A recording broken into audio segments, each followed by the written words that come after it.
Assalamualaikum warahmatullahi wabarakatuh. Saya Dian Mustofani MSI, dosen program studi D3 Analisis Farmasi dan Makanan di Fakultas Farmasi Institut Ilmu Kesehatan Baktiwiyata Kediri. Latar pendidikan saya S1 Matematika Universitas Negeri Surabaya dan S2 Matematika Institut Teknologi 10 November Surabaya. Saya menjadi dosen di Prodi D3 Analisis Farmasi dan Makanan dengan bidang keahlian Matematika Terapan dan Matematika Statistika dari tahun 2016 sampai dengan sekarang. Sebagai seorang dosen, saya melakukan tugas tridharma, yaitu pengajaran, penelitian, dan pengabdian masyarakat. Passion saya adalah bidang pengajaran, maka bobot pengajaran saya sebesar 60%, penelitian sebesar 20%, dan pengabdian masyarakat sebesar 20%. Untuk pengajaran, metode pembelajaran yang saya lakukan adalah dengan metode pembelajaran yang berpusat pada mahasiswa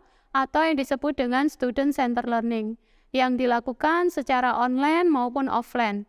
Selama pembelajaran, media yang saya gunakan adalah media yang menarik, interaktif, dan berbasis teknologi digital, serta materi yang update dan sesuai dengan evidence base dan bersumber dari pustaka yang relevan. Pada pelaksanaan pembelajaran, saya selalu menggunakan metode seperti diskusi dan studi kasus sesuai dengan capaian pembelajaran yang dicapai mahasiswa. Pengajaran saya dilakukan di kelas maupun melalui media online dengan Zoom Meeting, Google Meet, Telegram, dan Moodle Oasis. Saya juga melakukan evaluasi menggunakan instrumen yang valid dan reliable sehingga kemampuan akhir mahasiswa bisa dicapai. Pada proses pembelajaran, saya juga membuat buku ajar yang dapat dipakai mahasiswa untuk dapat lebih memahami materi yang disampaikan, yaitu buku ajar statistika kesehatan. Saya akan menjelaskan salah satu tugas saya di bidang pengajaran untuk mata kuliah statistik dengan bobot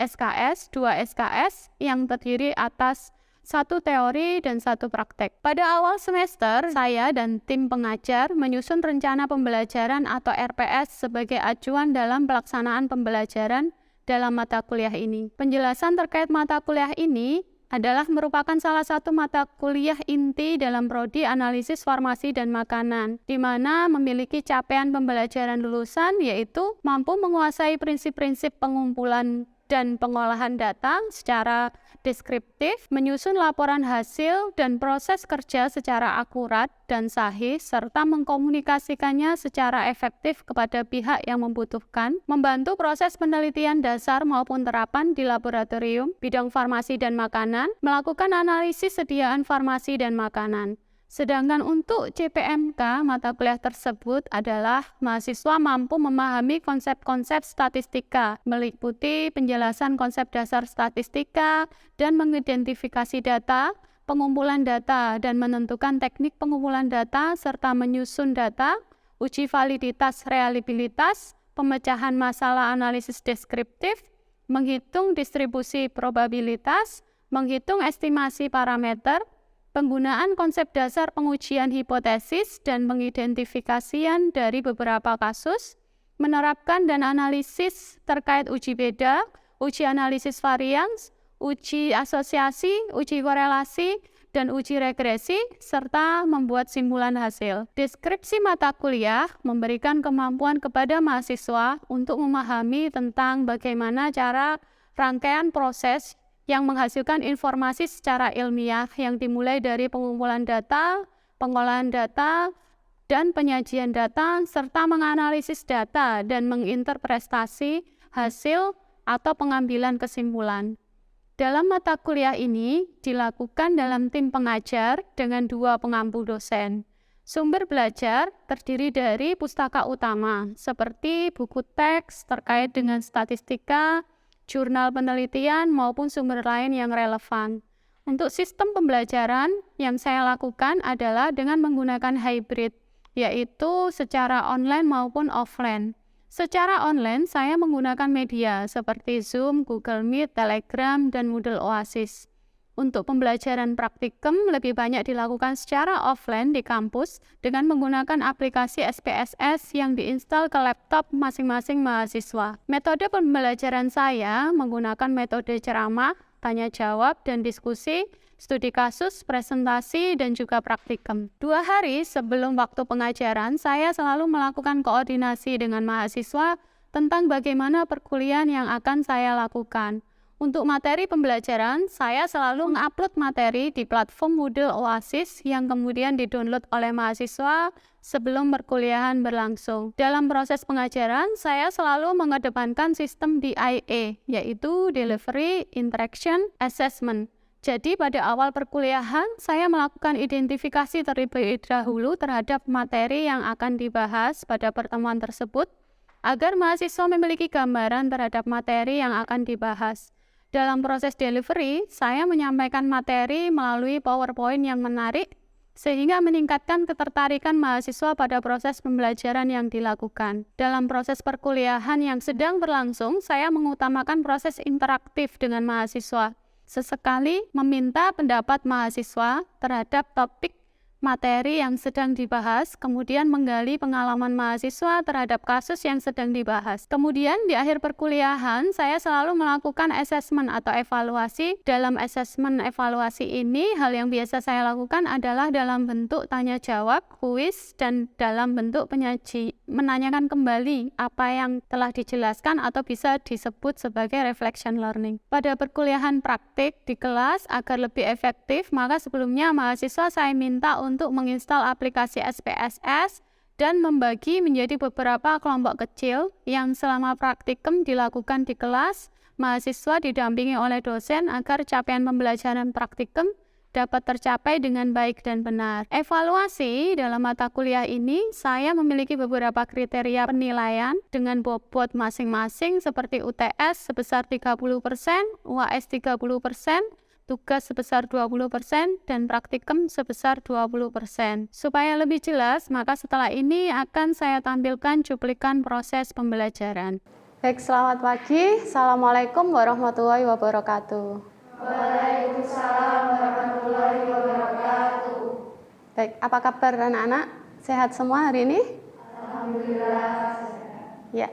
Pada pertemuan hari ini kita akan belajar tentang analisis korelasi, di mana pertemuan sebelumnya kita sudah belajar tentang asosiasi ya. Jadi di sini kita akan belajar tentang analisis korelasi. Nah, untuk capaian kompetensi diharapkan mahasiswa mampu memahami pengertian korelasi dengan baik. Yang kedua adalah mampu menggunakannya, menggunakan analisis korelasi.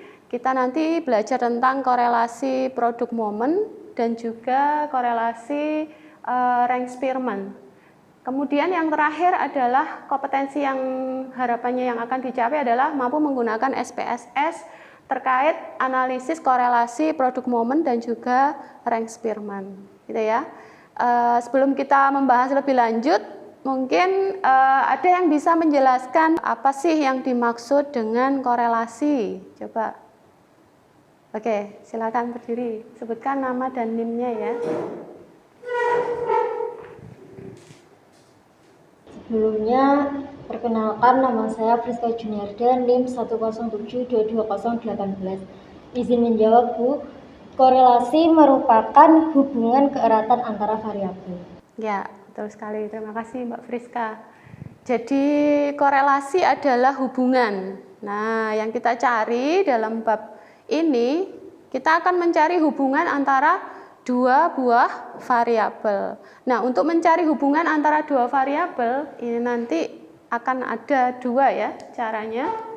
Nah, di mana analisis korelasi ini tujuannya adalah untuk mengetahui derajat hubungan antara dua variabel. Nah, ukurannya bagaimana dua variabel ini bisa dikatakan memiliki hubungan atau tidak, itu nanti bisa diukur berdasarkan koefisien korelasi ya. Jadi koefisien korelasi ini nanti digunakan untuk mengukur kuat dari hubungan, kekuatan dari hubungan. Nah, bentuk arahnya itu nanti dilihat dari positif dan negatifnya dari koefisien korelasi. Gitu ya. Jadi untuk mengukur adanya atau tidaknya hubungan antara dua variabel itu kita bisa lihat dari nilai koefisien korelasinya. Gitu ya. Nah, berikut adalah tabel koefisien korelasi. Nah, jadi untuk nilai interval 0 sampai dengan 0,199 ini nanti nilai kekuatan hubungannya ini nanti merupakan sangat rendah atau lemah sekali. Kemudian jika berkisar antara 0,2 sampai 0,399 itu nanti berarti rendah atau lemah.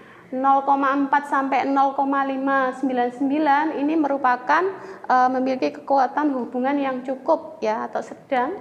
Kemudian yang tinggi atau kuat itu nanti rentangnya antara 0,6 sampai dengan 0,799. Kalau yang sangat tinggi itu nanti rentangnya mendekati 1. Jadi antara 0,8 sampai dengan 1. Itu ya. Baik, untuk analisis korelasi, di sini kita akan menguji hubungan antara satu variabel bebas dengan satu variabel terikat. Jadi uji korelasi sederhana yang akan kita pelajari di sini nanti ada dua, yaitu yang pertama untuk uji korelasi person product moment dan yang kedua adalah dengan menggunakan Spearman rank ya. Untuk person product moment kapan kita menggunakan ya? Kita gunakan jika variabelnya berbentuk interval atau rasio. Gitu ya. Untuk yang Spearman rank, variabel yang kita gunakan ini adalah untuk variabel yang berbentuk ordinal. Nah, pertama ya untuk person product moment dulu. Jadi rumus fungsi atau formulasi yang kita gunakan di sini nanti adalah rumus Yx sama dengan N kali sigma XY dan seterusnya ini ya, dimana koefisien korelasi ini disimbolkan dengan R ya, nilai korelasi ini R, N adalah jumlah data dan sigma X ini adalah jumlahan dari nilai variabel X. Kemudian untuk sigma Y adalah jumlah skor untuk variabel Y. Misal untuk sebuah contoh, jadi seorang peneliti mau mencari atau mengetahui hubungan antara pelayanan informasi obat dengan nilai kepuasan konsumen. Jadi di sini ada sebanyak 10 data ya yang diketahui. Jadi ada variabel X dan juga variabel Y. Nah, di sini nanti langkah berikutnya adalah kita tentukan dulu hipotesisnya ya, dengan H0 ini yang tidak ada hubungan antara variabel nilai kualitas pelayanan dengan kepuasan konsumen. Kalau HA-nya bagaimana? HA-nya ada hubungan antara kualitas dengan nilai kepuasan dari konsumen. Nah, langkah berikutnya kita hitung dulu data yang dibutuhkan. Jadi dari rumus formulasi tadi ya, kita akan membutuhkan nilai XY, nilai X kuadrat dan nilai Y kuadrat. Nilai XY ini kita dapatkan dari mengali data X dengan Y. Jadi 150 dikali 90 kita cari di sini. Sampai dengan data ke-10. Demikian pula dengan nilai X pangkat 2, artinya data X kuadrat ini kita pangkatkan 2, jadi 150 pangkat 2, begitu seterusnya. Dan untuk nilai Y pangkat 2, ini berarti kita dapatkan dari nilai Y kita pangkatkan 2, jadi 90 pangkat 2, begitu seterusnya. Yang terakhir, di baris terakhir ini kita cari sigmanya, jadi jumlahan dari data-data ini tadi yang akan kita gunakan atau kita masukkan ke dalam rumus formulasi yang sudah kita lihat dari atas tadi ya. Di sini tadi dari tabel diperoleh banyaknya data N 10 kan ya. Iya. Kemudian sigma X-nya tadi dari tabel diperoleh nilai 1090, sigma Y-nya 770, kemudian sigma XY-nya 90.550 dan seterusnya. Ini nanti kita inputkan ke dalam rumus formulasinya, rumus formulasi product moment. Jadi kita masukkan, ternyata nanti hasil hitungnya secara manual nanti diperoleh RYX, koefisien korelasi product momennya adalah sebesar 0,913. Nah, nilai koefisien inilah yang akan kita gunakan untuk membuat kesimpulan apakah dua variabel tadi memiliki hubungan atau tidak. Bagaimana caranya membuat kesimpulan? Kita akan bandingkan dengan R dari tabel. Jadi dilihat dulu di R tabel, jadi kita cari DF-nya dulu. DF adalah banyaknya data dikurangi 2 ya, berarti 8 dengan DF 8 dan taraf signifikasi yang kita gunakan adalah 0,05, berarti nanti didapatkan R tabelnya adalah 0,632. Nah, hasil R hitung tadi 0,913 ternyata dia lebih besar daripada R tabelnya. Ya toh, R tabelnya tadi 0,632. Nah, artinya apa? Artinya dari dasar pembuatan kesimpulan di sini jika R hitung lebih besar daripada R tabelnya, maka H0-nya ditolak. H0 ditolak artinya apa? Berarti ada hubungan antara pelayanan obat dengan tingkat kepuasan pasien. Nah, untuk nilai positif ini didapat dari mana? Dari nilai koefisien korelasi bernilai positif di sini. Jadi nanti ada yang bernilai negatif juga. Apa maksudnya di sini positif, Nak? Positif itu artinya apa? Jika satu variabel naik mengakibatkan variabel yang lain ikut naik. Kalau R-nya ini nanti koefisien ini hasilnya adalah negatif, maka berkebalikan. Berkebalikan apa? Kalau variabel X-nya naik mengakibatkan variabel Y-nya semakin turun. Tapi untuk menentukan dia ada hubungan atau tidak, sekali lagi dilihat dari nilai R hitung ini tadi. Gitu ya. Jadi di sini ada hubungan yang positif antara pelayanan obat dengan tingkat kepuasan pasien. Berarti kalau semakin naik ya nilai pelayanan obatnya semakin bagus, itu nanti pasti tingkat kepuasan konsumennya juga akan semakin naik juga. Kurang lebih seperti itu. Setelah kita inputkan, bagaimana dengan menggunakan SPSS? Ya, tinggal masukkan aja. Setelah data variabel X dan Y kita masukkan ya, tinggal klik analyze, correlate, bivariate ya, dipilih bivariate. Kemudian jangan lupa dipastikan di sini Pearson yang tercentang. Jadi Pearson yang tercentang, kemudian di sini tutelnya juga dimunculkan, jadi kita klik juga dipastikan. Kalau sudah tinggal klik OK ya. Setelah klik OK, nanti pasti di output dari SPSS ya, sudah muncul. Nah, outputnya adalah seperti ini. Jadi koefisien korelasi dari SPSS output untuk koefisien Pearson correlation ya. Jadi di sini sebesar 0,689. Ya, dengan menggunakan R tabel tadi ya. Ini kan hasil koefisien dengan SPSS ya, koefisien korelasi dengan SPSS.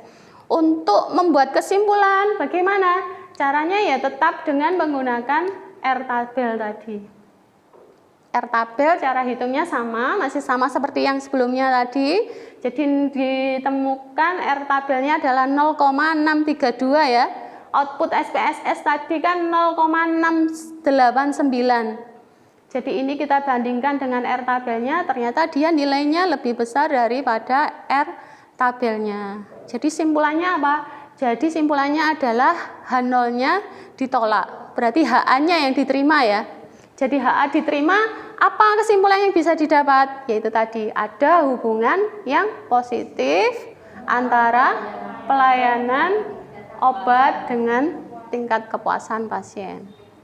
Itu ya. Nah, sekarang kita next ke person product moment. Sudah selesai ya, maaf. Jadi sekarang kita ke uji analisis yang rank Spearman. Nah, seperti sebelumnya yang kita bahas, rank Spearman ini kan untuk data yang ordinal. Jadi ordinal ini adalah yang berjenjang, pasti punya urutan. Nah, oleh karena itu yang kita hitung nanti adalah berdasarkan ranking atau urutannya yang digunakan untuk menghitung. Jadi rumus fungsi dari Spearman adalah RO ya, 1 min 6 kali sigma D pangkat 2 per N kali N kuadrat min 1. dengan R-nya ini adalah koefisien korelasi Spearman ya. Kemudian N ini adalah jumlah datanya, kemudian D ini adalah beda dari peringkatnya ya, secara berpasangan. Nah, misalkan contohnya seorang peneliti ini mau mencari hubungan antara ujian statistik dengan ujian metodologi penelitian. Apakah ada hubungannya? Nah, dilihat di sini ada 10 data ya. 10 data yang kita dapat dari 2 variabel X dan variabel Y. Ini nanti kita bisa langkahnya adalah menentukan hipotesis ya, sama seperti sebelumnya. Jadi hipotesisnya H0-nya adalah tidak terdapat hubungan antara hasil ujian statistik dengan metodologi penelitian, dan HA-nya adalah ada hubungan antara hasil ujian statistik dengan ujian metodologi penelitian. Nah, ini langkah awalnya adalah kita tentukan dulu rankingnya, nak. Ya, jadi rankingnya bagaimana di sini? Jadi rankingnya dari data ini kita cari dulu yang terendah. Nah, data terendah kita beri ranking 1. Jadi diurutkan dari data terendah. Berarti 58 yang terendah kita beri nilai 1. Data setelah 58 berarti kita beri nilai rankingnya 2 dan seterusnya. Kemudian sama untuk yang data kedua, untuk variabel Y kita juga buat rankingnya dengan cara yang sama. Jadi di sini ranking ditentukan dari nilai yang terkecil sampai dengan yang terbesar. Untuk hitungan row-nya nanti berdasarkan nilai rankingnya tadi, ya. Nah, kemudian kita masukkan ya. Jadi kita menghitung data yang diperlukan dulu, nak. Jadi data ini kita cari nilai D. D itu adalah selisih antara ranking variabel pertama dengan variabel kedua. Jadi rankingnya kita selisihkan, dicari ke dalam kolom yang D. Kemudian kita cari kolom D pangkat 2, berarti kan D-nya dipangkatkan 2 gitu ya. Min 1 pangkat 2, gitu seterusnya. Nah, kita tinggal masukkan ke dalam rumus formulasinya untuk koefisien Spearman rank tadi ya. Jadi R-nya kita masukkan ke dalam rumus 1 min N sigma D pangkat 2 per N kali N pangkat 2 min 1. Nanti ditemukan R-nya adalah 0,854. Nah, ini nilai koefisien korelasi hasil hitung kita. Nah, nanti kita akan bandingkan ya untuk menentukan kesimpulan. Itu nanti kita bandingkan dengan R tabelnya. Kita lihat di sini sama seperti tadi ya. Jadi cari dulu DF-nya. DF-nya N-nya tadi sebanyak 10 data. Berarti DF-nya adalah 8 dengan nilai signifikasinya adalah 0,05. Di R tabelnya nanti ketemu 0,648. Gitu ya. Kita bandingkan hasil R tabel tadi, R hitung dengan R tabelnya. Ternyata 0,854 ini lebih besar dari R tabelnya, yaitu 0,648. Kalau lebih besar, berarti simpulan yang bisa kita buat apa? Nah, berarti H0-nya ditolak. Berarti simpulannya apa? Ada hubungan yang positif antara hasil ujian statistik dengan metodologi penelitian. Nah, kalau dengan menggunakan SPSS, kita coba lagi ya. Kalau sudah dimasukkan ke dalam SPSS ya, jadi ini ada 2 variabel ordinal ya. Kita klik aja analyze, kemudian correlate bivariate ya. Oke. Kalau sudah kita keluarkan ya variabelnya, jadi ada 2 variabel yaitu ujian statistik dan hasil ujian metodologi penelitian. Kemudian yang kita klik adalah Spearman. Kalau tadi kan Pearson toh. Nah, yang kita tampilkan nanti adalah yang Spearman. Jangan lupa diklik tutelnya, kalau sudah diklik OK. Nah, outputnya kurang lebih seperti ini. Jadi outputnya adalah 0,85. Ini nanti yang kita bandingkan dengan R tabelnya ya, untuk membuat hasil simpulannya. Jadi R tabel tadi sudah kita hitung ya dengan menggunakan manual tadi 0,648. Nah, ini kita bandingkan dengan hasil koefisien korelasi yang hasil output SPSS-nya yaitu 0,852. Ternyata 0,852 ini lebih besar daripada R tabelnya ya. Yang R tabelnya adalah 0,648. Artinya berarti H0-nya ditolak, ya kan? Berarti ada hubungan yang positif antara hasil ujian statistik dengan ujian metodologi penelitian. Sampai di sini, apakah ada pertanyaan? Oke, silakan, Mbak.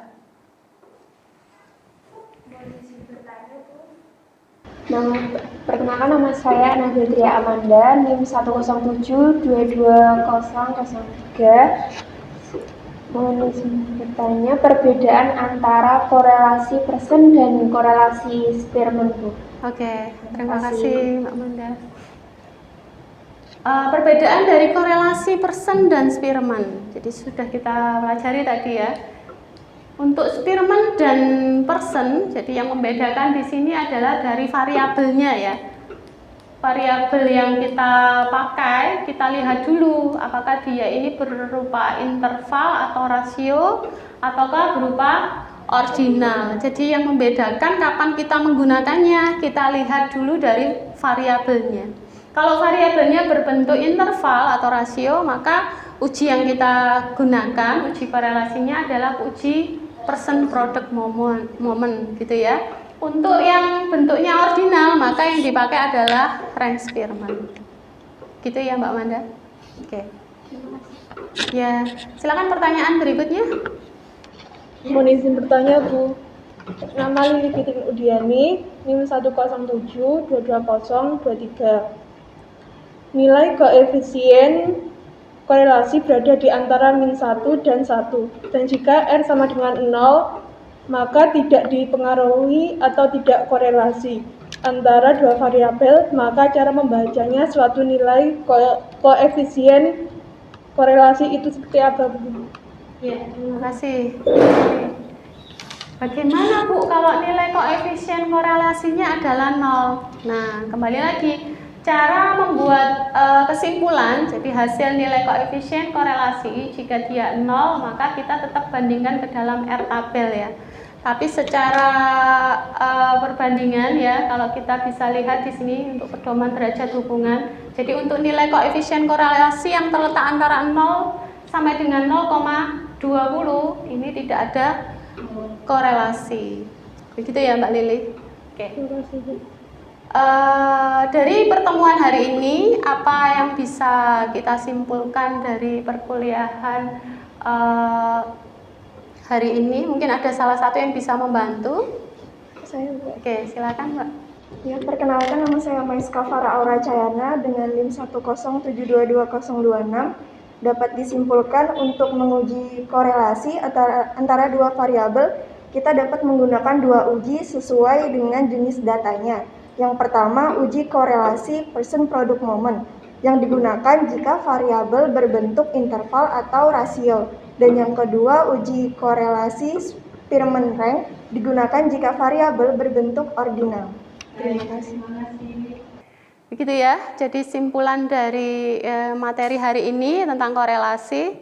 Jadi kita punya dua analisis uji yang bisa kita gunakan, digunakan berdasarkan dari variabelnya tadi ya. Jadi variabelnya bernilai interval atau rasio ataukah ordinal. Saya rasa demikian untuk perkuliahan hari ini. Kita akan bertemu lagi di pertemuan minggu depan ya. Silakan dipelajari tentang regresi, analisis regresi. Jadi saya akhiri untuk pertemuan hari ini. Terima kasih banyak. Assalamualaikum warahmatullahi wabarakatuh. Waalaikumsalam warahmatullahi wabarakatuh.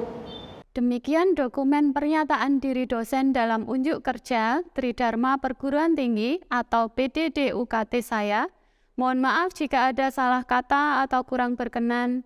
Sekian, terima kasih. Wassalamualaikum warahmatullahi wabarakatuh.